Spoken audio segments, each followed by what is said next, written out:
রফিক, রফিক পণ্ডিত, রফিক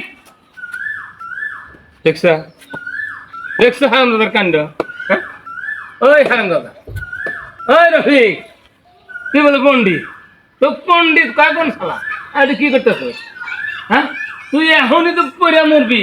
হ্যাঁ, কে এই যে ডালে বসে হয়েছ ওই ডালই কাটতেছ? হ্যাঁ, এই বেটা ওই ডাল কাটার হাতে তো তুই ডাল সব পড়ে মরবি। ও এই যে ডাল কাটতেছি, হ্যাঁ এই ডালের উপর বসে আছি। হ্যাঁ, আর আমি করে মরে যাবো। তো একটু কাটার হাতে তো পড়ে মরবি। আমার নাম কি?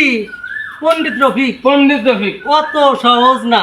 এই যে ডাল কাটতেছি না, এই যে দেখেন দড়ি বেঁধে তুছি, কোমরে বাঁধতেছি।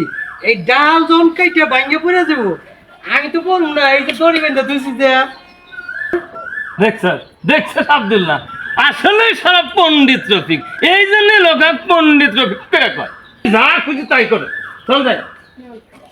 আমি পড়ে যাবো, ফাইজলে আমি কথাবার্তা কামের সময় এসে যত আইলে দিলে কথাবার্তা।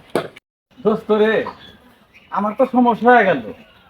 ওই সেরির লোকে আমার সম্পর্ক কথা তো উত্তম দেখে ফেলাইছে।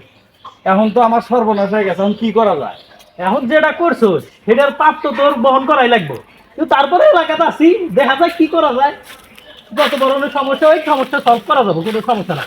কষ্ট কি, আমার বাপে জানলে তো আমারে বাড়ির থেকে বাইর করে দিই। এখন এই জানিয়ে তো আমার মান ইজ্জত যাইবো। আর ওই কেতনির পেতনি কাইলানি শুনি ওর লগে যদি আমার বিয়া দিয়া দেয়, তাহলে আমার জীবনটা শেষ হয়ে যাবো। তুই বুঝছ না কি লেগে? শালা তুই বুঝলি না, এই এক দুনিয়ায় মেয়ে থাকতে গেলে ওই কাইলা নসুনির কাছে তো কেড়ে যাবে নাকি কইছে।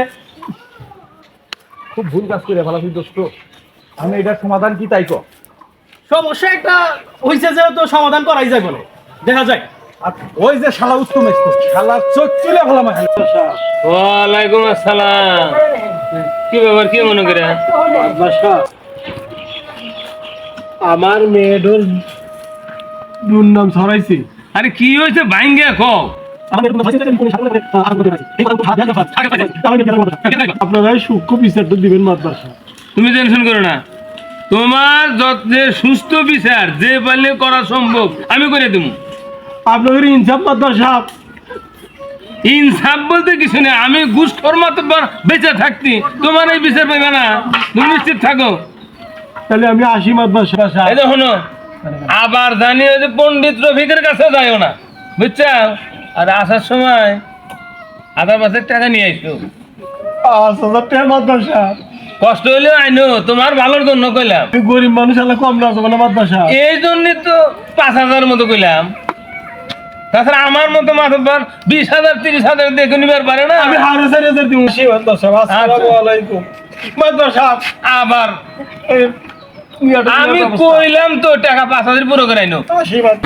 5,000 টাকা ঘুষের কথা কছি, হ্যাঁ আবার 4,500 দিব। 4,500 দিলে আমার সংসার কেমন করে চলবো? হ্যাঁ, আমি তো মাতব্বরি করে চলি। হ্যাঁ,